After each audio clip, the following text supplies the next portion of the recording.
let's go together into the romantic story of the Garden of Verona.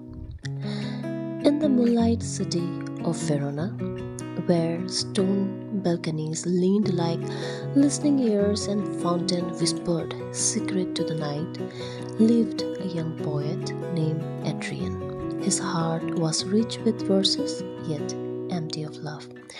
Each evening he wandered the royal gardens, hoping inspiration would bloom like the roses that climbed the marble walls. One night, beneath a silver sky, he heard a soft melody, a voice singing as gently as falling petals. Following the sound, he discovered Lady Lara, daughter of a noble family, long at odds with Adrian's humble lineage. She stood beside a lily pond, her reflection trembling in the water like a second soul. Their eyes met. No words were spoken, yet a thousand promises seemed to pass between them. From that evening, the garden became their sacred world.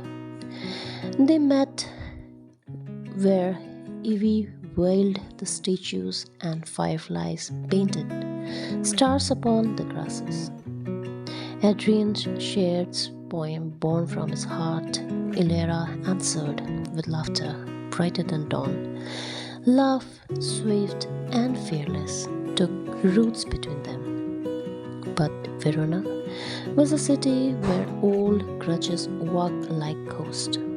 When Ilara's fathers learned of their meeting, he forbade her from ever seeing the poet again.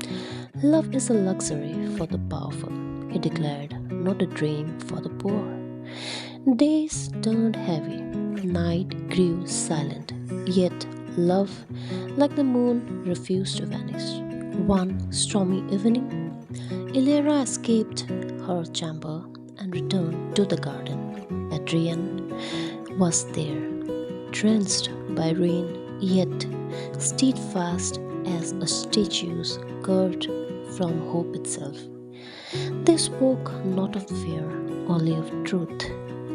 Love, Adrian said, is not measured by gold, nor guarded by gate. It is a flame that chose its own sky. Moved by his courage, Ilara made a choice that echoes louder than thunder. She would stand for her heart, not for her family's pride. When her father saw her resolve and the sincerity in Adrian's eyes, his anger softened like winter ice meeting spring. In time, the feud faded, replaced by a wedding that filled Verona with music and lanterns light. The garden that once hid their love now celebrated it openly, roses blooming brighter than ever before.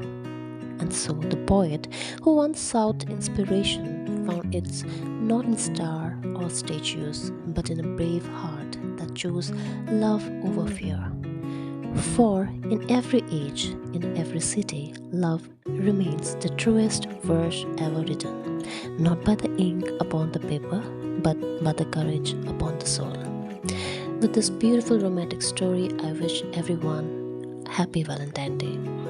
Thank you for listening. If you wish to listen such beautiful stories over again, join me by subscribing the channel. Thank you for listening and watching.